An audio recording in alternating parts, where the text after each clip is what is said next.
any problematic issues that may arise, whether it's improper securement, improper dealings.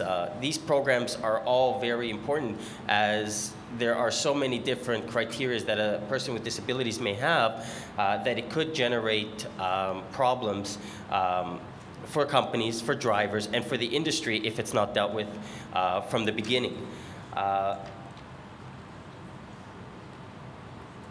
The training program that we have worked with the municipal licensing in Toronto basically encompasses the field that there is an in-house program where drivers are understanding the various different types of disabilities, whether it's wheelchair, walkers, seniors, blind, hearing impaired, and how to actually deal with everyone.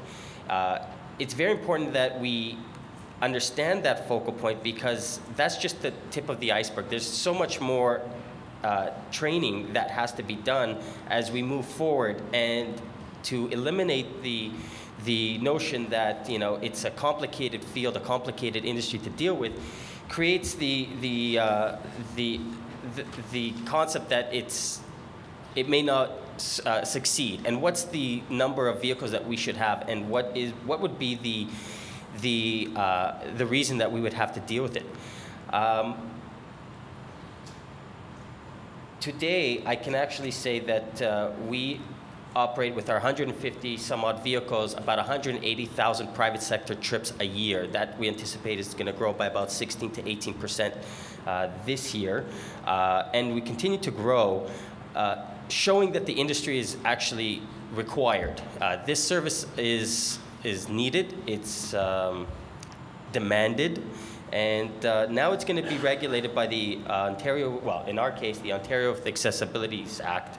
In the US, it'd be the ADA. So we feel strong that we can actually succeed in this industry with proper regulations, proper training, and you know, with the proper tools in hand with this, and working with the city, we think that it will survive and grow much faster than most people, and we hope that the regulators will be able to extend their abilities to understand the concepts and help us to move in the right direction. That's it.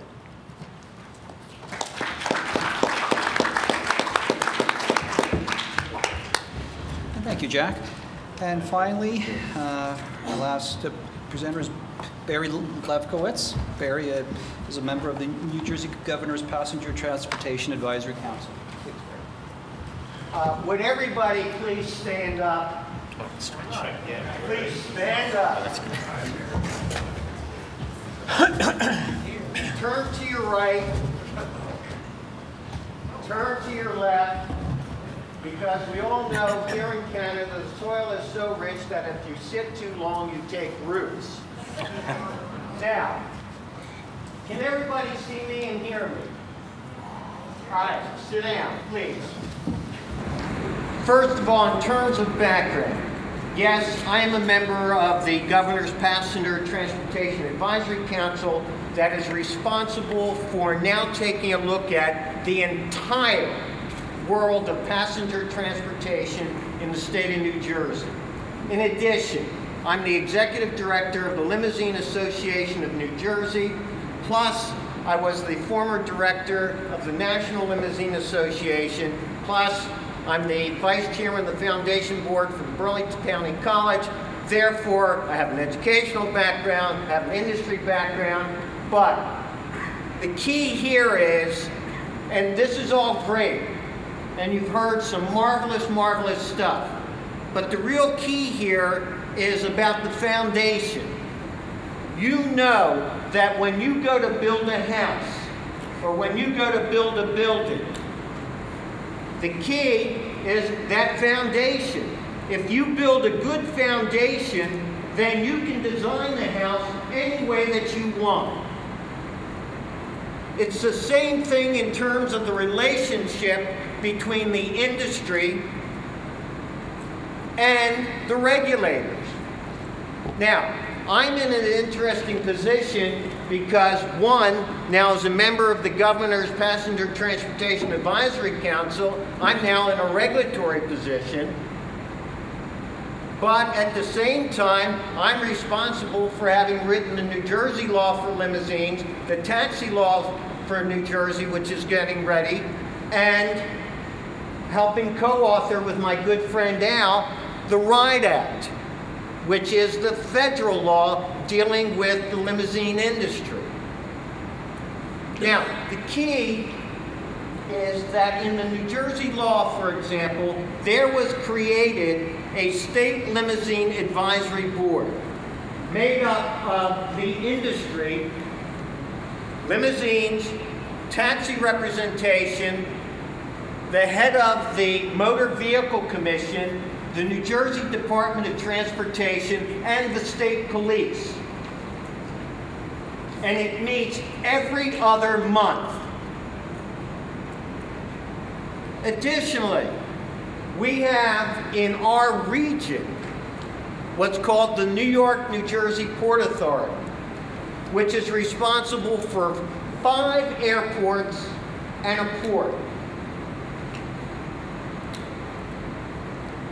The limousine industry meets with them quarterly. And why does that matter? Because, for example, the Port Authority is wrestling with an issue dealing with an evacuation plan from the airports. And so, who better than to help the Port Authority with the development of that evacuation plan, and being a part of it is the industry itself. When the Pennsylvania legislature gave authority to the parking authority over limousines and taxis, the first person on his doorstep, our good friend Jim Nye, was me. And we developed a relationship so that I can talk to Jim anytime to be able to deal with the issues confronting both you as regulators and the industry. And so the key is, even though the question was training, should the industry be responsible for sourcing and developing programs, or should it be mandated? That's not the real question. The real question is, do you have a relationship so that the industry can work together with the regulators? Now, as you know, I have a new hat because Matt was supposed to wait until tomorrow. I'm your lobbyist. I will be representing you in Washington. Plus, I've had experience with working in Canada, having helped do the new regulations in Vancouver dealing with the limo industry.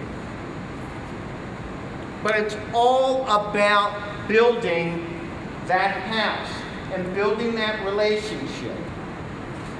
And there's not a reason in the world why it can't take place. From a lobbyist perspective, I use three keys.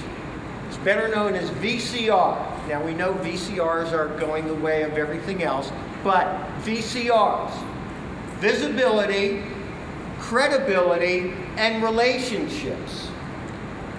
And it's critical that regulators and members of the industry be visible to one another. It's critical that you have the credibility with the industry, and the industry in return have the credibility with you. And then lastly and most importantly is the fact that you develop the working relationship. There is a common goal. As regulators, you want to make sure that the public is served, and you want to make sure that the public is in safe vehicles. Do we all agree with that? Well, as business people, the industry has to, in fact, and needs, in fact, to be able to do the same thing. Because how else are you going to stay in business? Look what's happened in the States with those bus companies that had those recent accidents. They're in serious trouble. Those companies are going to go under. That's safety. And when a company does not provide the right kind of service, then customers are going to go elsewhere. So there's a common goal, a common interest between regulators and the industry. So you have heard some phenomenal things in terms of training programs, and you know, all four up there talked about different types of training programs. And we've heard about training programs earlier today. So we know it's out there.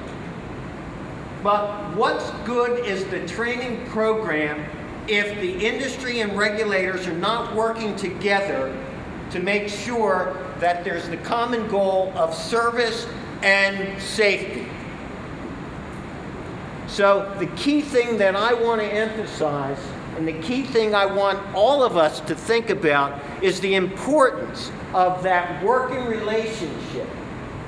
Now, in my capacity for the IATR, I've already approached both Al and Bob about sitting down and talking about the relationship of IATR and TLPA in terms of common interest legislatively.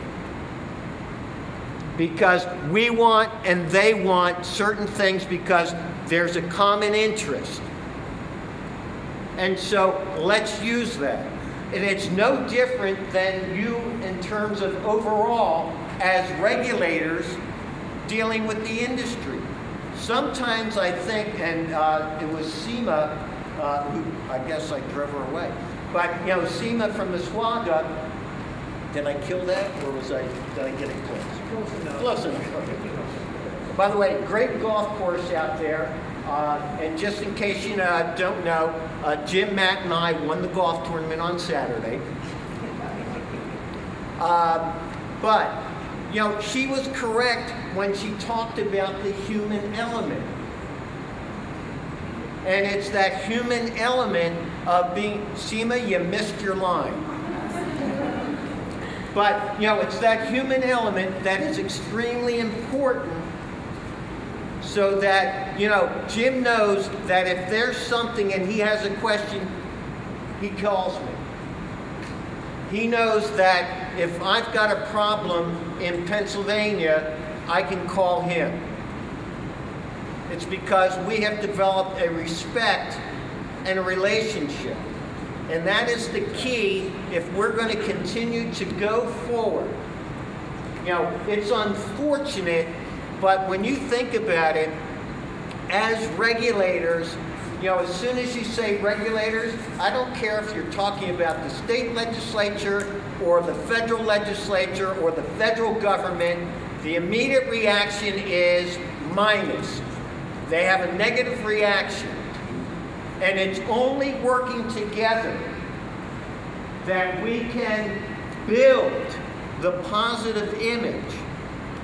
And so that's what I wanted to establish. You know, I agree in terms that training is extremely important, but it's more important that you develop that foundation and work together, because then you can determine what is going to be the best program and the best way of dealing with the issue. Thank you.